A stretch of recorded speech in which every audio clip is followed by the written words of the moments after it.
Hi, I want to talk a little bit just about planning SLOs at this time. This video will just focus on planning. First, you're at lamission.edu. We have a login right here. You go and log in to the SIS portal. I've already logged in. Takes me right on here. I see eLumen. It's kind of the easiest way to get in many ways. On the left, I have a choice for LAMC eLumen, and I go right on in there. Try to make this a little bigger. Under here, you see your roles, and I'm going to go to the role of departmental coordinator, or it could be discipline coordinator. You get almost the same thing here. So maybe discipline coordinator would be good, just in case you're only a discipline coordinator. But then here, I'm going to look at the discipline I want to work on, which for this situation is just going to be ESL non-credit. In ESL non-credit, I have several things up here. I'm not going to focus so much on curriculum. I'm going to look here more at strategic planning and SLOs and assessments. First, under strategic planning, which is what I'm under since it's gray, I can look at the planner. And I can see which SLOs have been planned to be assessed for fall 2023. I click this on and it leads me to the assessments.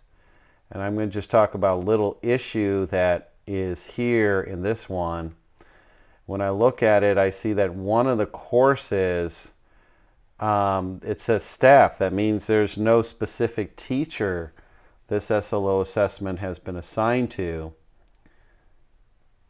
eLumen gets a data load from our district 2 times a semester at the end of the 4th week, which for this semester was September 22nd, and at the end of the 12th week. And those two together are the only time data is loaded.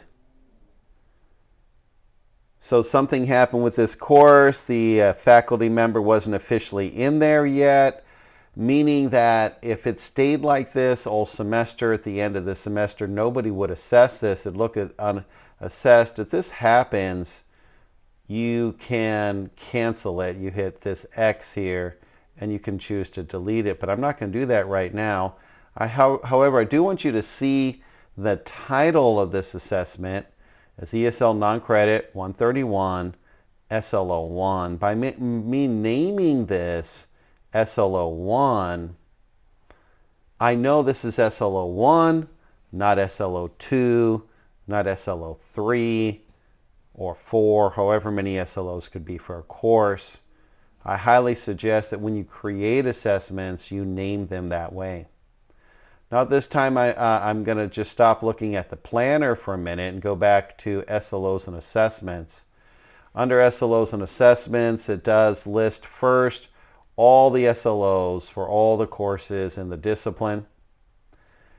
And then under here, the assessments are the rubrics, which are called assessments, that have been added into eLumen. And it's automatically saying to display assessments with ISLOs. I could unclick this. So that what this means is that only the course SLOs that are linked to an ISLO are being visible. It's possible that you don't see some assessments you put in, so you need to unclick that. eLumen has added that. We also have other things here. You can display inactive assessments. And I'm going to say this course actually is now inactive, but just to let you know, if you had an assessment that became inactive, you could activate it. And I'm just going to use this one to work on planning.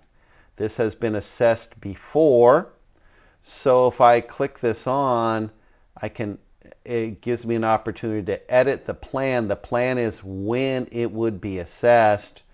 It lists fall 2023. If I want to assess it in fall 2023, I easily could. I would just take it and drag this down, and it's going to start to do it. Or I could go here, either places. However, maybe I don't want to do it in the fall. Maybe I want to do it in the spring. And if I go here and click, oh, that doesn't let me unclick it. It says one term should be selected. So you have to first select a new term. You have to unselect this. Then you have to hit refresh. And now it's at spring. So let's say I want to plan this one for the spring. When I drop it down either here or there, it will plan it. There is a way that I could plan more than one semester at a time. If I do both semesters, then what happens, and I'm going to hit refresh again, it shows both semesters here. If I go down here, I'm only planning it in the spring. Here is only the fall. Here is both. If anybody wants to do more than one semester, you can plan for all the way up to summer 2027. So you can plan for the next several years and be ready for those assessments. But I'm just going to say we want to plan it in the spring. I'm going to hit refresh. Go down here, whether it's there or there, it doesn't matter when there's one semester. And once I go here, it's going to ask me add this to new sections. That might be important, especially for this semester. So if I'm in spring, which is a future semester, it's automatically doing this. If I'm doing this for the fall, it doesn't always do that. Let's see what it's going to do. Yes, I need to choose to add this. And if you think there's going to be more sections of a class, late start, then you want to choose this add to new sections in this term. Our term doesn't do this. Future terms automatically does that. You click next, and then I would hit confirm. But I really don't want to hit confirm. Is that okay? You understand? Because I don't want to do this. So I'm going to just stop that because this course has been deactivated and I'm just showing you what could be done. Is that okay? This assessment, which is for a course that's been deactivated, I can now deactivate again. It was deactivated before. It is possible that you have an assessment that's never been planned, like this one has never been planned. And if I click this on, it's asking me to plan it. Same type of thing. I choose the semester. Maybe it's this semester. Maybe I want to do it in the fall or spring of 2026. I can plan far in advance. Let's say we want to do this in fall 2024 for this assessment. Once again, the name of the assessment here is ESL non-credit SLO1. So I know what the SLO is. When you're creating an assessment, it's better to name it. Once again, I go down here, it takes me through, add it is automatically, because it's in the future semester, fall 2024, it's going to be added to anything. This has never been done before, so it asks about notifications. Now, we could put in a notification here, but normally we don't here at Mission College. That can be beneficial. If you want to send a notification and an alert, you could. It's possible.